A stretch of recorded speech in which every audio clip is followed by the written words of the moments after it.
There we go. Great timing. We are calling this Climate Change is Real, New York's Energy Plan is Not. And I'm Stephen Helmin. I'm a retired IT director. I'm a community advocate from a very small place by the name of Fultonville, New York, 750 people, but we do have a throughway exit. I'm a village trustee, a town historian, and former town board member, a founding member of Citizens Against Local Landfills, co-chair of Glen Families Allied for Responsible Management of Land, or Glen Farmland. And this is how I kind of got involved in all this. And then most recently, the president of Stop Energy Sprawl. Stop Energy Sprawl, is a coalition that we have put together because we recognize that all of our local municipalities can't actually fight against these state actions with a voice at the local level. We need to come together and make some noise and do some education at the state level. So it's a coalition of community groups, municipalities, and elected officials from around the state who've been targeted by these large-scale wind and solar electric generating facilities. And our major objectives are pushback on the state's unrealistic energy plan, to get home rule back, and to put municipalities in the position to fend off large-scale solar and wind projects. And that's so we can protect all the things that are important to us in our land, our farmland, our sacred lands, historic sites. New York is obviously one of the first 13 colonies, woodlands, and water bodies, and prevent harm to the environment. This is our website. Similar theme. Climate change is real. New York State's climate action plan is not. Okay, so what I'd like to do tonight is discuss a little bit about climate change, why we believe it's real, New York's energy plan, primarily through a legislative eye, and what the state has actually put in the way of, getting in the way of municipalities and helping out the wind and solar industry. And then a short introduction to Stop Energy Sprawl. I'm speaking as myself today. So if there's something that you don't like I said, blame me, don't blame Stop Energy Sprawl. So climate change. Obviously, climate change is occurring. You can Google any of these things, mean temperature risers, glaciers melting. We all have personal stories that we can talk about. This thermometer sits on my my porch, and this actually is from a couple of years ago in July. I probably could have taken the same shot today. Here we are in the middle of June, where it was over 90 degrees. As a kid growing up in upstate New York, we would never see a heat wave 3 days above 90 degrees in June. If we had one or two a summer, that was a lot. We'd almost always have one, but they would occur in July or August. And when we first moved here, I can remember getting up one morning and going to work. I worked in Albany, which is about 45 miles away, I remember seeing minus 34. I don't believe I've seen below minus 10 in a decade or more. And of course, my garden, I'm really happy about this because in upstate New York, you used to actually have May 15th was your first frost-free date, and September 30th, your garden was dead. These tomatoes in my garden, I just took this afternoon. I will likely be harvesting them on Halloween. On a global and a geological scale, these stories mean nothing. It's all about our human perception of it, but the fact that it's not only happening here, it seems to be happening, that we're seeing these types of changes everywhere, is a very good supporting argument for climate change. I have a couple of terminology things that I tend to be a little bit of a stickler for. People like to refer to them as wind farms and solar farms. these clearly are not farms. They're industrial facilities. And industrial facilities are a part of what we as human beings do. But the fact that these are such huge land wasters seems to be really a mismanagement of the land. And I mean, it's very popular now in commercials and all sorts of things to say, "Oh, we're saving the planet or save the planet." And I differentiate. I say, you know, saving the planet is really something, again, it's from our human point of view. The Earth itself really doesn't care about what we might consider saving it. This is a planet that went ahead and collided with another celestial body and birthed the moon, and also let an asteroid hit it and killed off, you know, basically one of the coolest life forms the Earth has ever seen, the dinosaurs. So the Earth really doesn't care, but humans do. And as a human, I'm kind of glad for that. But as a human, and knowing how we humans think we can solve anything, and I, as you know, having gone to school as an engineer, know that engineers always think we can solve things. This actually brings up the notion of correction. How do we go about, you know, changing our course and correcting it? And that's been the major push, I think, on the states and basically much of the world's response to their observations of climate change. So let's talk a little bit on the notion of correction and some of the assumptions associated with it. Humans are responsible for climate change. This is what a lot of people say. It's probably true. When you put 8 billion creatures of the same type on the Earth, that's a huge amount of crust. Basically, we are just part of the Earth's crust. And it's going to be 10 billion people by 2060. And that means that in the next 20 years, next 40 years, we are going to be adding, you know, as many people as existed in 1950 on the Earth. And you know, not only do we take up space and we're a part of the crust, but we've leveraged the Earth's resources and able to actually have an energy output and energy impact that's much greater than just ourselves. Another assumption is that the existing climate, what we're having now, or go back 20 years or whatever, is better. You know, I saw a farmer who spoke in Columbia County not too long ago, and he said, "Look, some things are better under a warmer climate. You know, we can grow different crops in upstate New York, and some things are worse. Obviously, if we can grow different crops, then insects that could survive only farther south are going to come in and try to eat those crops." A study in the New York Times not too long ago actually showed the sweet spot for agricultural generation moving further north over the next few decades. Another assumption: humans must and can correct the climate issues, especially New Yorkers. Well, if you look at New York's population, 19.6 million, we are 0.000000245% of the world's population. How much impact can we have? Yes, it's true. We use more power than people in the other parts of the world, but at the same time, New York actually uses less power per person than most other states. But we have to do something, and this is the whole impetus. This is what actually drove our government to try to make some changes. How do human beings adapt to climate change events in our you know, several million year history? We're one of the most adaptable creatures on Earth, thrive on 6 out of 7 continents, and we had lots of evolutionary steps to enable us to go ahead and conquer our environment and work well in it.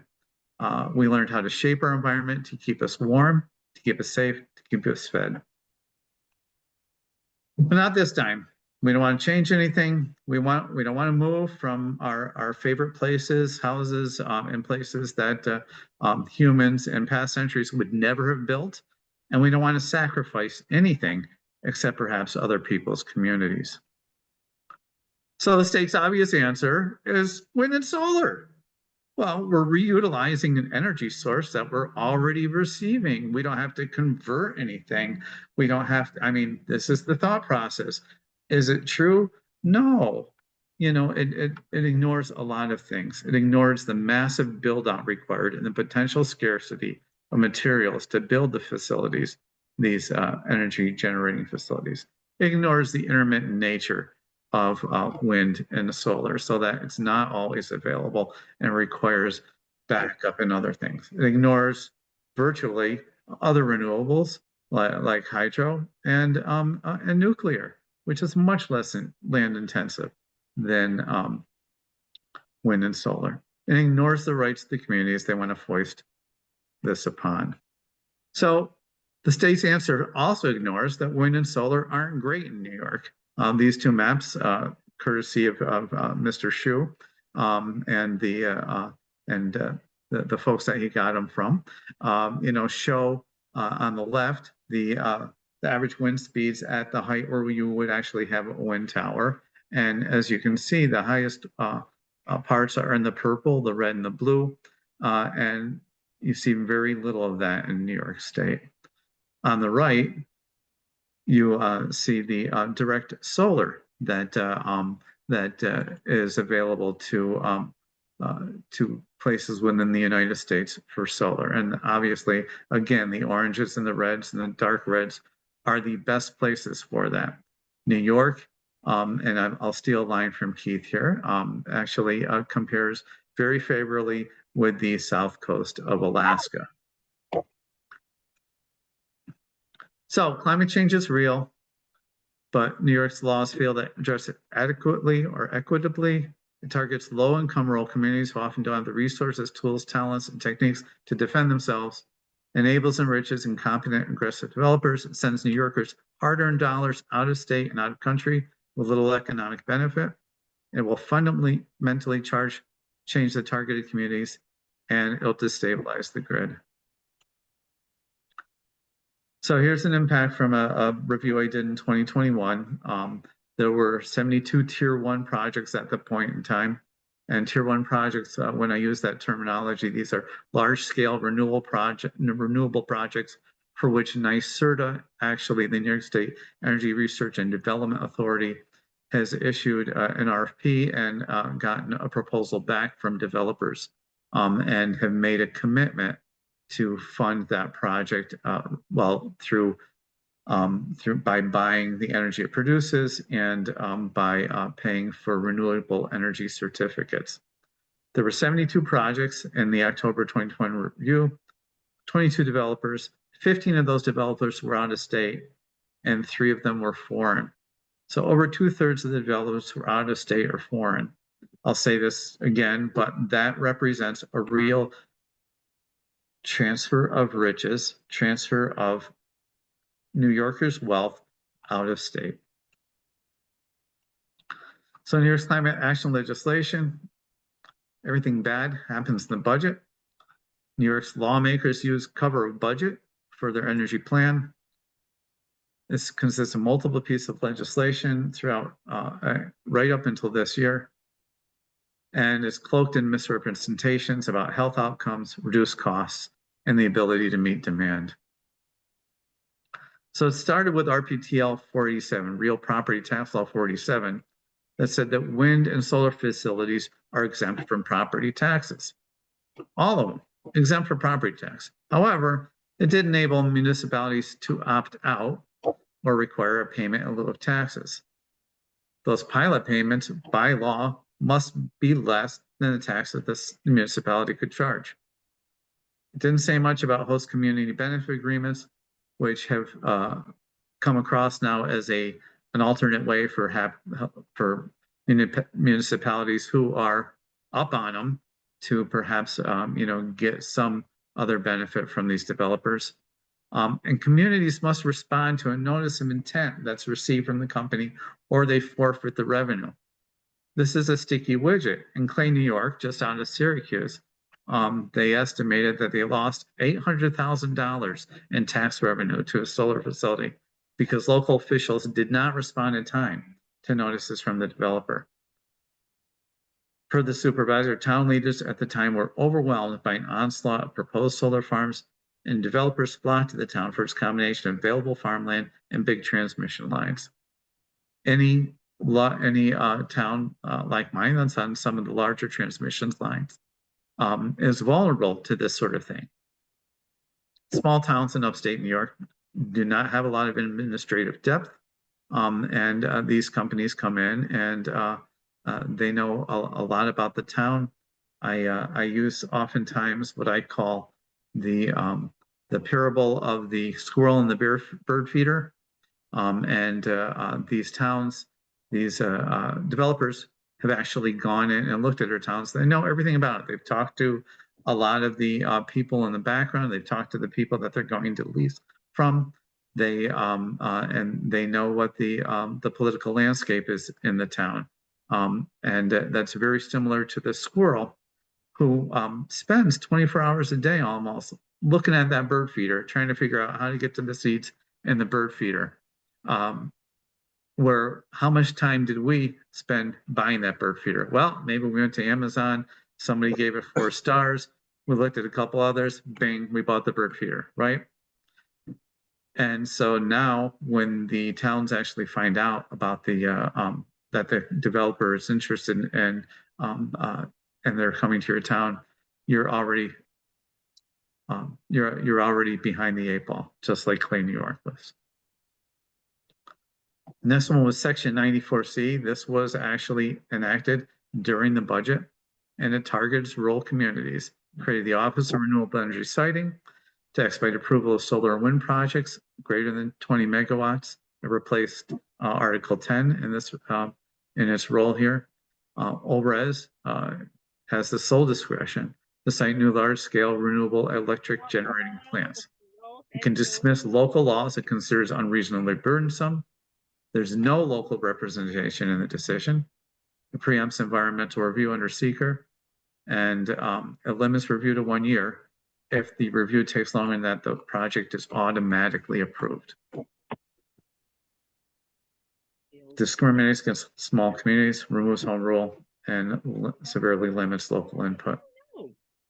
I think they. The New York State Business Bar Association actually said eliminating home rule entirely to promote green energy could exacerbate New York's ever-present upstate, downstate, rural, urban divides. And I think it's doing exactly that. Then there's the CLCPA, which created the Climate Action Council. The Climate Action Council was mostly state agency heads. To my opinion, there was no rural New York representative, and there was no utility consumer advocate, which is really strange in New York State, but there wasn't. It devised the Climate Action Plan, which I know you guys are all pretty familiar with, so I'm probably going to go through a lot of this fairly quickly. It set goals for renewables and carbon-free generation, fails to protect upstate ag and tourist economies, and fails to sufficiently address transition for farm workers or ag economies. You know, when I was going to the Climate Action Council meetings, there was a lot of discussion. Well, how are we going to make sure that these guys who are pumping gas and you know, all those folks have jobs and we can transition them? But I found very little about how we would transition farm workers, who are much more numerous than the number of jobs that are being generated by these developers to basically mow the lawn on the solar facilities. And it fails to adequately plan for a reliable grid. So these next few slides are courtesy of Mr. Hsu, and I thank him very much for this. So so this goes a little deeper into the CLCPA. And in 2019, this was the fuel mix in New York State, where fossil fuels were 40%. Of course, reducing fossil fuels is one of the big pushes of the CLCPA. Nuclear provided a third, and hydro and other renewables provided most of the remainder. And the 2030 goal is that we get 70% from renewables, appropriately in quotes. And by 2040, all of electrical generation in New York State would be carbon free. In 2050, this actually shows the additional requirement as required in order to get to an 85% reduction in statewide greenhouse gases. So since the passage of the CLCPA, New York has gone backwards. We went from this this graph where significantly less than fossil 50% or fossil fuels to where in 2022, fully 50% of our generation came from fossil fuels. And so that increase was 10 to 15 million tons of avoidable greenhouse gases each year from fossil fuels. So why is that? You guys all know this, right? It's because we got rid of Indian Point. So I love this slide. How much solar is needed to replace Indian Point? Well, Indian Point took about 240 acres of land to operate. In order to get to a similar amount of solar generated electricity, you would need 60,000 acres of land.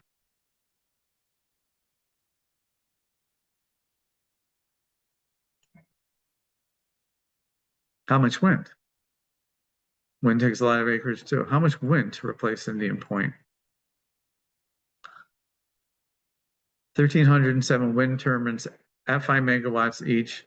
There are, I guess, larger scale wind turbines, now available at 10 and 15.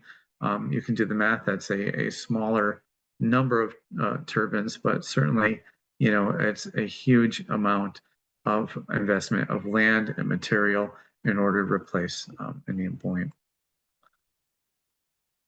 So, and this again just shows that the contrast that occurred following the closure of Indian Point, where you have the primary regions, the primary upstate regions of New York, where it's primarily fossil fuel free, and quote unquote renewable, or at least carbon free rather. And then the downstate, which happens to include Albany. I live close to Albany. I never thought that was downstate, but it does. Is 94% generated by fossil fuels. So this is a really great slide as well. This actually shows scenario 3 of the CLCPA, which is how the state actually says they're going to fix the fossil fuels. They're going to increase the amount of solar significantly, the amount of wind significantly. Hydro pretty much stays the same, which I have a little bit of an issue with. I think that there are some opportunities for hydro, and nuclear, of course, pretty much stays the same. This does show a little bit of a decrease, it looks like, over time. The interesting thing is that the plan calls for fossil fuels to go down to 0, and they're going to be replaced by something called firm dispatchable emission-free resources. I worked in IT. I call this vaporware. I don't believe that it does not exist yet. It's actually kind of an out there thing that, and they have some technologies that they're proposing for it, but there's not something to meet that baseline requirement and fully replace fossil fuels, which will put even more stress on building out solar and battery and the like. So the reason why we need all this battery storage, the reason why everything needs to be backed up, is because the major solutions that New York State wants to put into place are intermittent. And so they only run a certain amount of the time. So if we look at this graph, the yellow, is solar. And so solar on a year by year, 365-day basis basically provides energy about 14% of the time. That's the capacity factor. Wind, about 29% of the time. And there are large portions of the year for which wind doesn't actually, there is no wind and it's not producing large portions several days at a time. Hydro has a capacity factor of 81%, a really good source of reliable energy. And nuclear, certainly has the best capacity factor at 95%. So a couple of different ways to look at how much land is going to be required to meet the CLCPA goals for solar and for wind. Large scale solar is pegged at about 55 gigawatts. Most of it in large scale utility, but also about 6,800 in community solar. And that will require, at a rating of 5 to 7 acres per megawatt, 387,000 acres, or 22 square miles lost each year for decades. That is the size of the city of Albany every single year.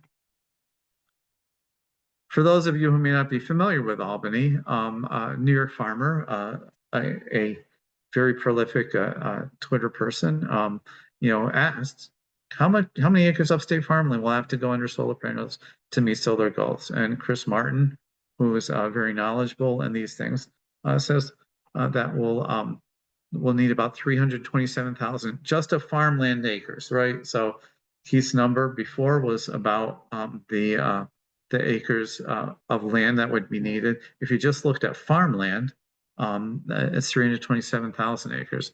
So I sat down and I figured, well, if you compare that to Manhattan Island, you would actually have to cover Manhattan Island fully with solar panels 22 times to achieve that goal. And the idea is that in my county, which is one of the smallest landmass counties in the state of New York, basically they want to take a whole, this is about 1.25 gigawatts. They want to take a whole Manhattan Island and plop it down, basically covered with solar panels in the middle of my town, or middle of my county. Onshore wind, 10,348 megawatts plus another 6.4 that's supposed to be imported. And that's 1,600 turbines to 2,700 turbines at 3 to 5 megawatts each. A new wind turbine upstate every day, every 5 days for 26 years. And if I recall correctly, and Keith can correct me if I'm wrong, he started using these screens several, or at least a couple of years ago, if not just several months. We'll go with several months. And this gives you some idea about how high these different turbines are and how much they will actually generate. And here's compared to the Eiffel Tower. Offshore wind, 17,000 gigawatts, 1,149 turbines, a new wind turbine every week for 26 years. It's a lot of turbines. So this is a great slide. One thing that we talked about earlier was that one of the problems with building solar and wind is that the materials aren't always available. That's an excuse we've heard from many people that have told us, well, we're not even able to build out so fast. Well, because there were all these supply issues and during COVID and the like. And I think when you actually look at the breakdown of the materials that are required to build these types of different facilities, you see that there are materials that aren't necessarily as available as steel and cement and aluminum, which are fairly easy to get. Copper is expensive and a little more difficult to get. In the other metals, we have many rare earth metals that are required in order to actually build solar plant panels, and as well as nickel and some of the other pieces, which have some questionable and very interesting mining practices in other towns. So thanks to Subaru through Keith for this slide. I hope I did some justice. I think my major takeaway from this is that the materials that are being used for these facilities will further increase the inability of the state to meet its goals with just wind and solar. You need a diverse set of technologies in order to meet the state's goals.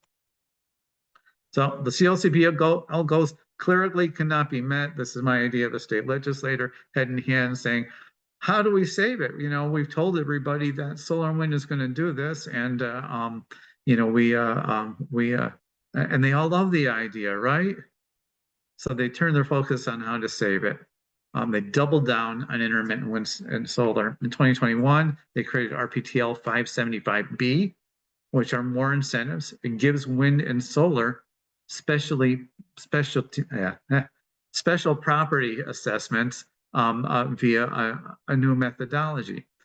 This methodology is up to 75% less than a comparable plant of some other type would be charged in order or would be assessed for. So that means that there's fewer tax revenues to localities and residents pick up the difference. It also raises the specter that new pilot agreements, as you remember under the RPTL 487, new pilot agreements may actually be limited. New pilot agreements would be limited to that cap that is the new property assessment, and it may even give some cause to action for developers who hold old pilot agreements to go in and say, look, you're no longer in compliance and this pilot needs to be lowered, further hurting municipalities who may have actually budgeted on that money.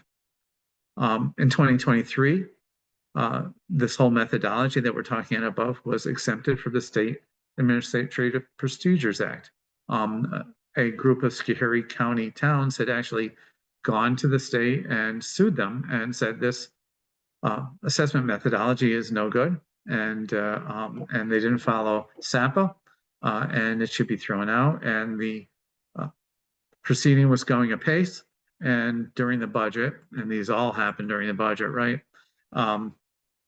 They actually put in language that turned back the clock and exempted that methodology from the State Administrative Procedures Act.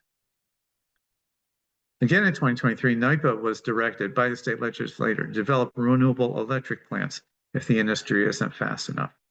I'm a little worried about this because NYPA, of course, has as a state agency, has the right to eminent domain. They have promised so far that they're not going to use it. But you know, every budget cycle comes up with something new. In 2024, just this past budget cycle, we found that we had the RAPID Act. It gives the ORAs the authority to site transmission facilities, and it lowers the bar for eminent domain. So we had eminent domain come on the scene in 2023 under NYPA. We've had the bar lowered under the RAPID Act in 2024. I'm very concerned what happens in 2025.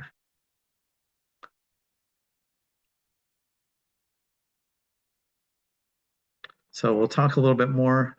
Did I skip a slide? So yes, a little bit more about RAPID since it just happened. It actually moves OBRAs to the Department of Public Service. It repeals 94C, but the OBRAs regs remain in place. It gives OBRAs the right to site major electronic transmission facilities. In addition to eminent domain, it actually gives them the ability to distinguish conservation easements. All in-flight projects are preserved. That is solar and wind facilities that they are, you know, looking at. They have 1.5 years to generate regulations for transmission facilities, and it creates a farmland protection work group that I'm, again, you know, has a good deal of state appointees on it. State agency heads, state appointees. So it lowers the standards for transmission siting actions. This is what I was talking about before. It requires decision within a year or it's automatically approved. Thank goodness, eminent domain actions are actually accepted from the automatic approval. It reduces the standard for overriding local laws for siting by adding the unreasonably burdensome in view of the CLCPA targets, the environmental benefits, in the case of a transmission facility, the public need for the proposed project. This new part here is the new part here is the unreasonable burdensome in view of the CLCPR targets. That is an ORAS holdover that's now being applied to transmission facilities. It reduces the standard for environmental review using that same language, and it changes eminent domain law to include if the property is being used for the construction of a major electric transmission facility that's going to connect to a large-scale renewable plant. So there was someone built. So what this really does is it expands the areas within the state that can see large-scale renewable facilities built. They're not just limited to areas where there's a large transmission facility nearby, a 345 kV line or something else. They can go farther and farther away from that, and eminent domain can be used to actually connect that facility to the transmission network. So a little bit about Stop Energy Sprawl. This is our call to action. Stop Energy Sprawl is not green, and there are several false promises that the state has been making to the CLCPA. Firstly, that New York's climate plan protects the environment. We have seen, obviously with the proliferation of solar and wind facilities and the need for battery storage and or peaker plants to make up for their intermittency, that it will not protect the environment. In fact, it's going to use up a huge amount of our former farmland, right? Giant solar wind projects benefit communities and the economies. That they put farm workers out of work, and they're going to bring on a job or two to maintain the facility. Large scale solar and wind create good local jobs. They don't, not in the long term. They may be some short term construction jobs, but in the long term, the 20-year to 40-year life of these facilities, they are not going to be having any sort of additional workforce that will help the municipality. And that town still have home rule. Basically, when the state can come in and they can override your town laws, and unless they find something significant and substantive, they won't even have an official hearing, a legal proceeding to actually determine that. There is no home rule. So please check out Stop Energy Sprawl online. We've actually, that's our website. We have a sample solar law that we have put up for information for for any municipality that's being targeted by that, by these types of projects. We're working on a wind law. We've put in regulatory comments regarding battery energy storage systems. We've conducted a few legislative initiatives. We had a big fight against Part O, and we have resources and publications that are available. You see the top page of several of them here from groups and individuals that we're associated with. And this is a list of all the folks that our coalition members are. These are groups that they're associated with, and that we've worked with. We've worked with many of these groups as well to get the word out. So I'm Steve Helmin. Please visit stopenergysprawl.org. That's our email, and we're on X, and we're available, and we'd love to hear from you. Thanks.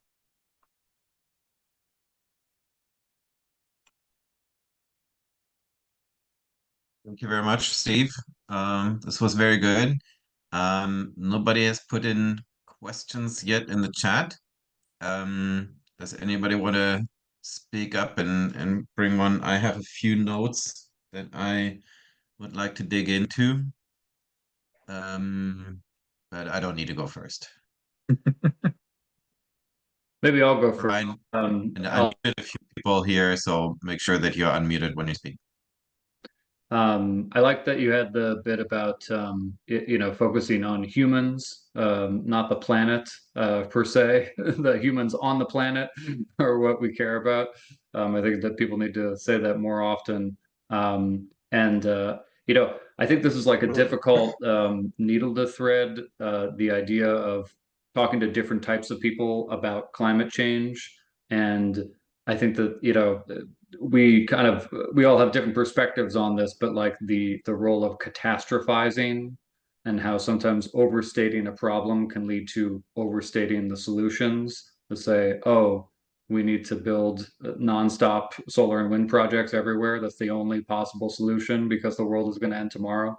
So it's hard to communicate that. So I appreciate that you're kind of reaching out to people and actually like meeting them where they are.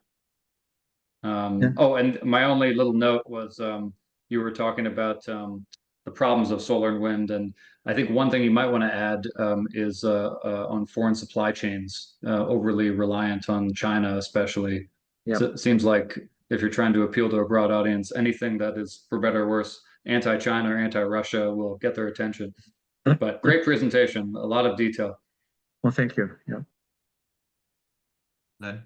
Yeah, I couldn't, you went very fast with your list of who's a member of Stop Energy Sprawl. I wonder if you've made a map of where you've got members or member organizations and what your plan is to spread out that map.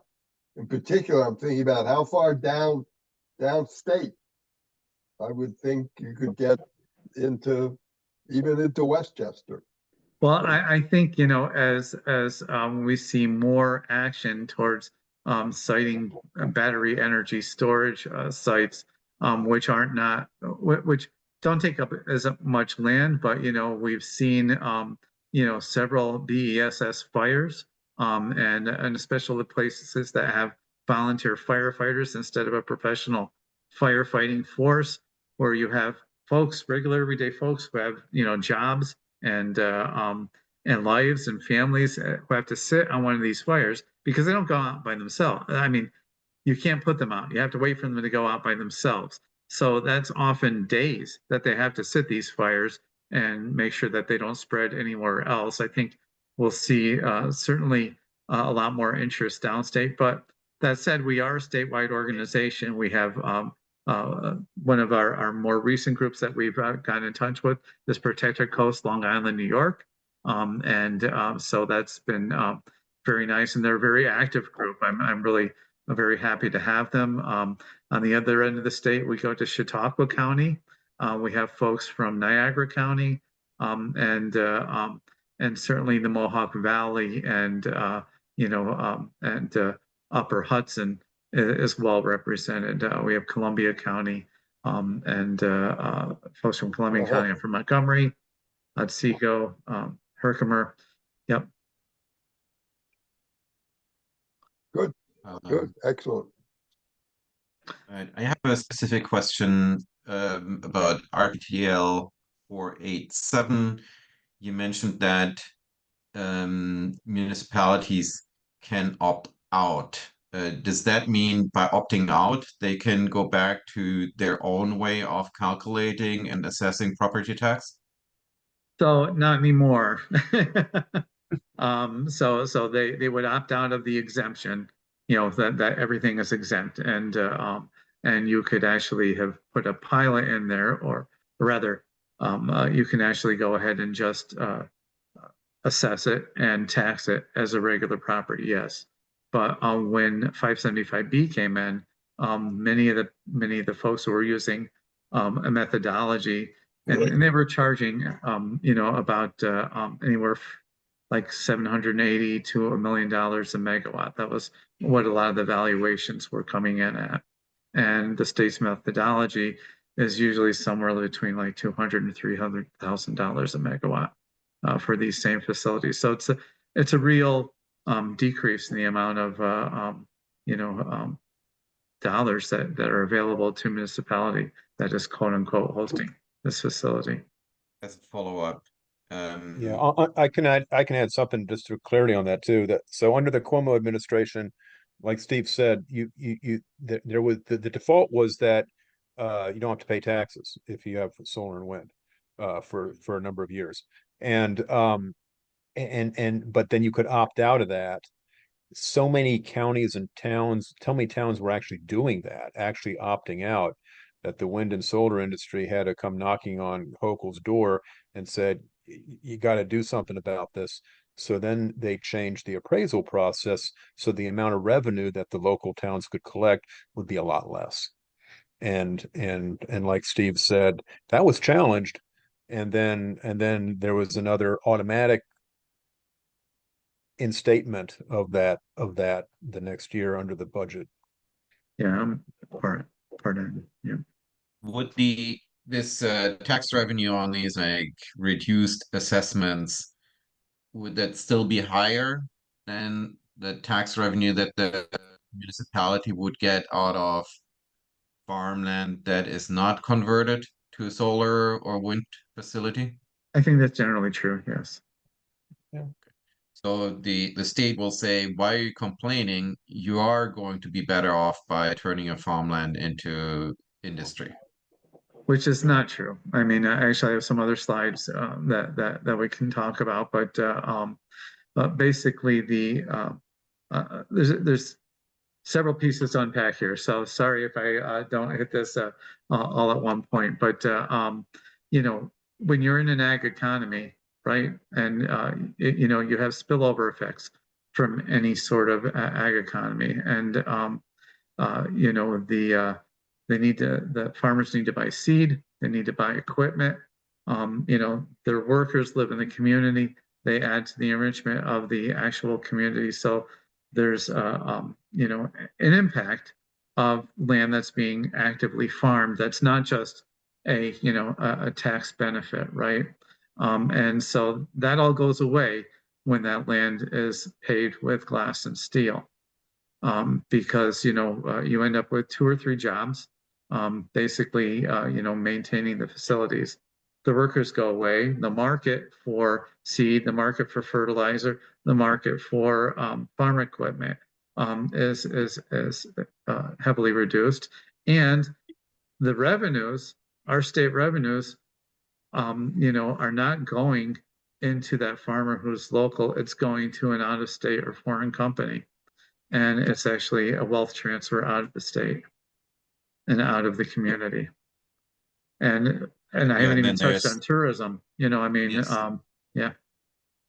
tourism, and then probably also the real estate value of people who just want to, not as tourists, but just want to be there and commute Yeah. maybe to Albany or other places, and they won't want to do that anymore, reducing property values for Yep. residential. And one thing that we talk about a lot is that a lot of the studies are based on property value studies are based on properties that sell. So, you know, and you know, the URI study shows, University of Rhode Island study a few years ago shows a decrease in property values, especially close to solar facilities. But these are typically much smaller facilities than what are being proposed, you know, these large scale tier 1 facilities.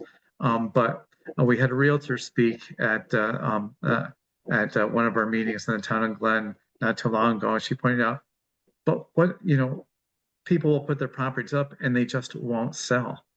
So you really don't even know what the valuation decrease is on that property because you can't actually turn it over because it has a you know, a solar facility nearby, and the wind facilities as well. I mean, I'm you know, I've done some driving around, and you see some of these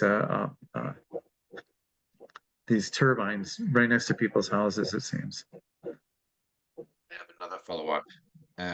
These effects on the local economy with labor and with the machine and seeds and everything that farmers would buy and contribute to the economy.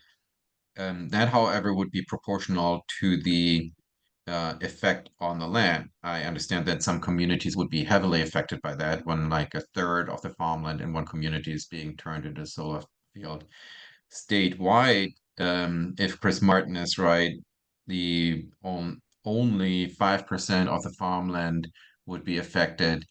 5%, that's in the range of not scary. So when a downstater like me hears that, we're like, yeah, 5% we can do away with, right? That's easy.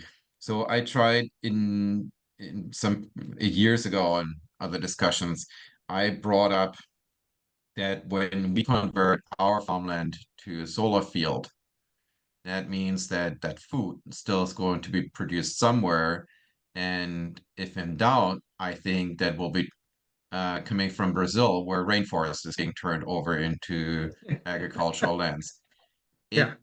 It has not caught on, that thought, but I failed to find a logical flaw in that argumentation. We're sitting here in New York and we worry about protecting our rainforests, but if we take our fields and take them out of production, we don't stop eating that food. We just buy it from somewhere else, no? Right. And it's not a, you know, it's, as you point out, it's not equitable, throughout the state. You know, the Mohawk Valley, and, places where, you know, transportation has existed since the Erie Canal, and, you know, I mean, so that's where they built the power lines, you know, and oftentimes I live in an environmentally disadvantaged community, and, as well, and many of the towns in my county are, and, that's why our county is being targeted for 1.25 gigawatts of solar facilities. So, you know, this impact of farmland is not, you know, it's not, distributed evenly, right? It's distributed in the places that probably can least afford it. What do you mean by environmentally disadvantaged? I don't know that term. That's actually a term that was created by the Climate Action Plan. And this was actually, I think, part of the rationale to, did I use the right term? I think, yeah, I think. Disadvantaged communities? Yeah, So- yeah, environmentally disadvantaged. And, so, what they did is they evaluated places during the state based on their median income and many other factors. The factors are actually available at the climate.ny.gov site, and, they designated certain communities as disadvantaged in that regard. But that's based on income, right? That's based on the income of the community. Yes. That was one of the major factors, but I think there was also things like access to cultural resources and you know, I may be making a couple up, but there were several other factors that were a part of that. And so, you know, my community is actually one of those. So I'll show you real quick the, if I can get back to the,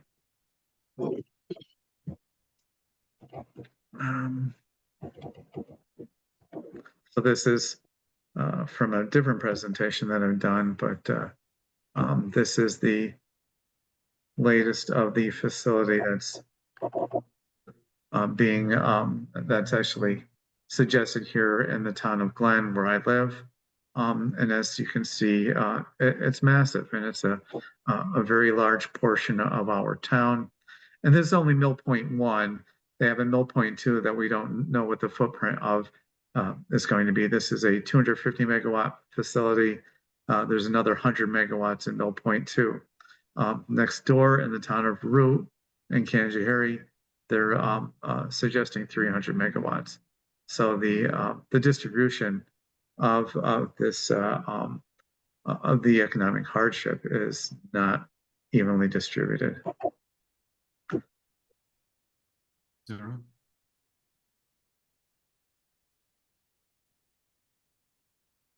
Sarah's hand's a little raised.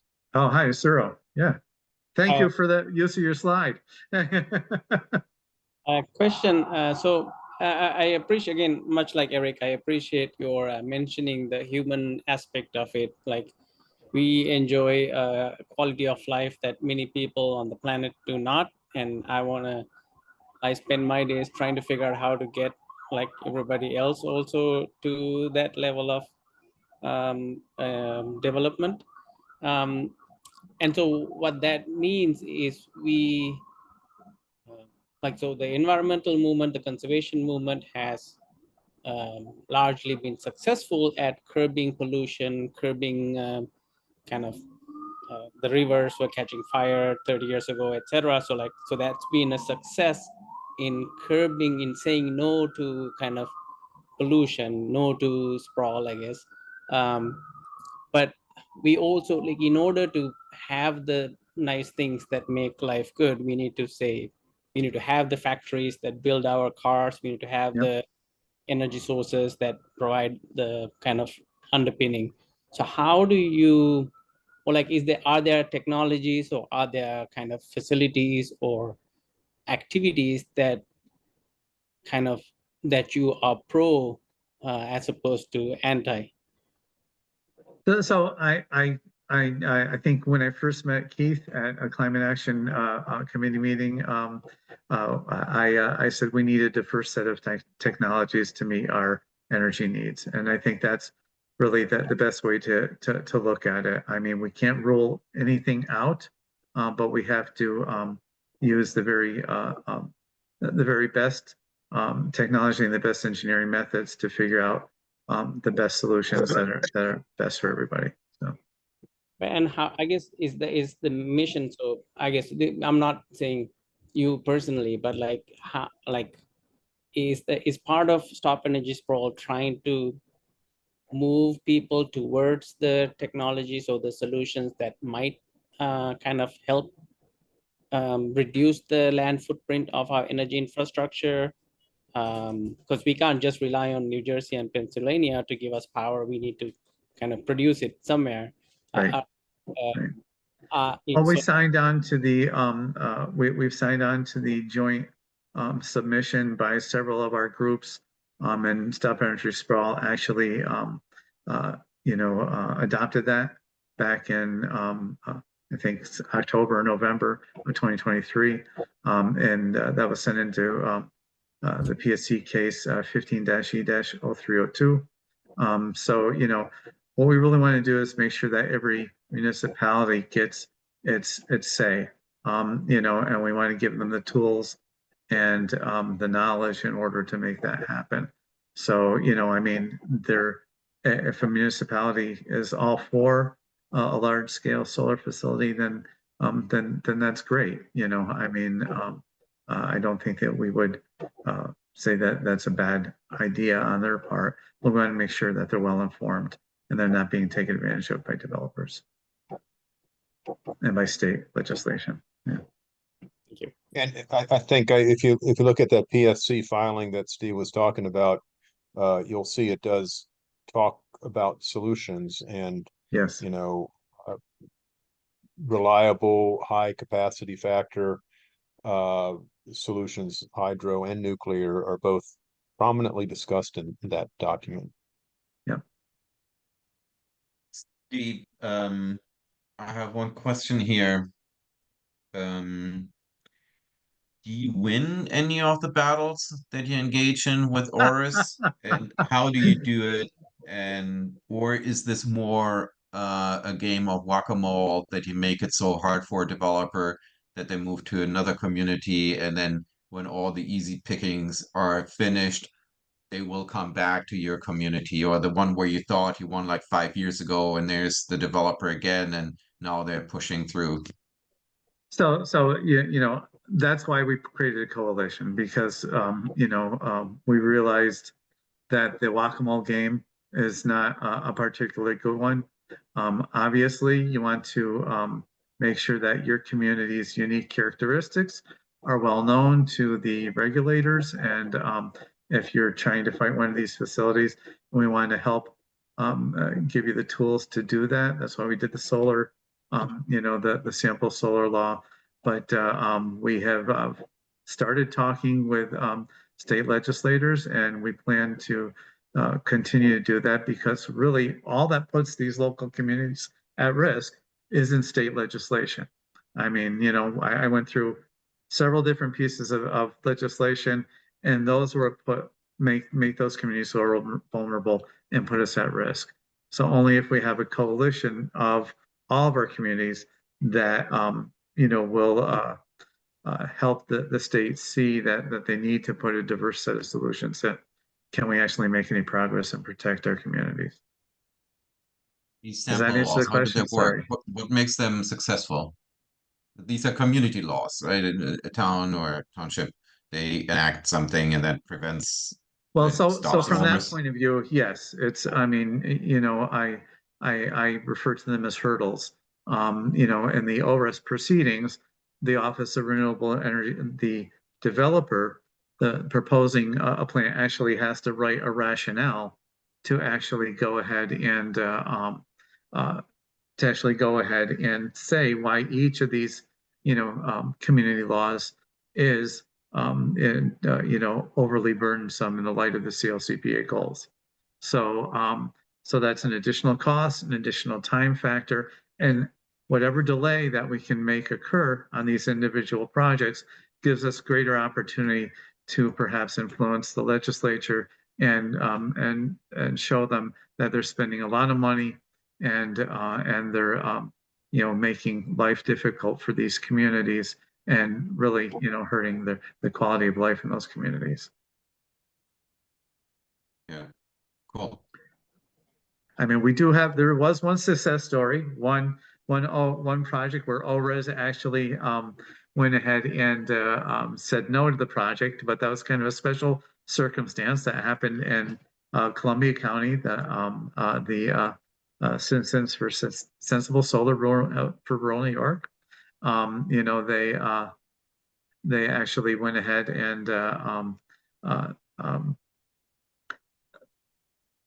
they pointed out that the developer had lost the lease on one of their properties after they had actually made their final they had gotten a notice of complete application, and the developer failed to tell the state that they had lost control of the lease, and a bunch of some folks came in and bought the land from the former leaseholder and said they weren't interested in it. So the lease had lapsed. They were no longer you know, required to follow through with the developer, and since the developer was actually prohibited from making changes to their application once it was deemed complete, the ORES went ahead and denied the application.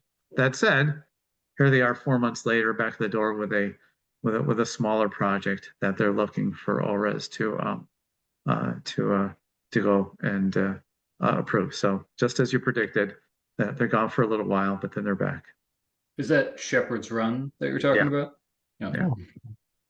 That's the one you might remember. Actually, Eric, you didn't come up for that, but Dietmar and Asuru were manning a table with me that day when the community, the folks there, that was Sarah Traberman and her folks, they did an outstanding job of actually getting a big crowd there.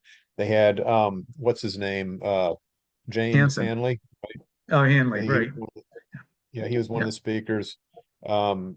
And they made enough noise that the big green groups felt they needed to go on the attack.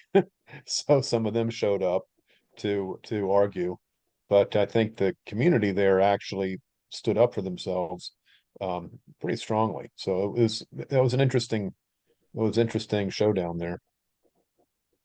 Sensible Also, solar for rural New York. I think folks here might find it interesting that they were pretty Sarah and her folks were pretty successful on the political front too, because they even managed to get somebody by the name of Pete Harkham to write a letter opposing the project.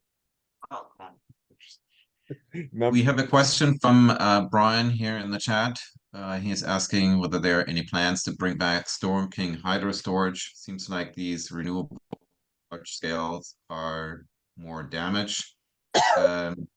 I can probably answer that. Storm King comes up again and again. I'm not sure whether it's realistic. This is going to come to life eventually. The more likely scenario is that we will need more, that will need Storm King more, the more renewable energy projects we're building because of the intermittency, something that we have not talked about tonight. All this wind and solar has a real downside. It's the intermittency. We will need something to store all this.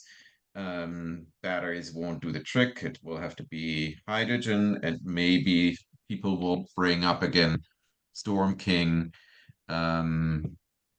We will, if people are worried about something like Storm King being realized, then the answer would be nuclear more likely. In the past, Storm King was being discussed as complementary to nuclear. It's indispensable, so to speak, to have a lot of storage for wind and solar dominated systems.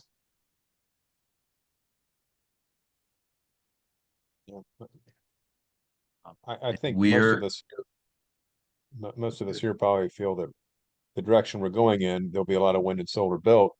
But then the reality factors will kick in. Batteries aren't going to solve the problem, and NISO will have no choice but to keep burning fossil fuels in power plants that can't go away. And because we don't have a system that can compensate for that intermittency effectively.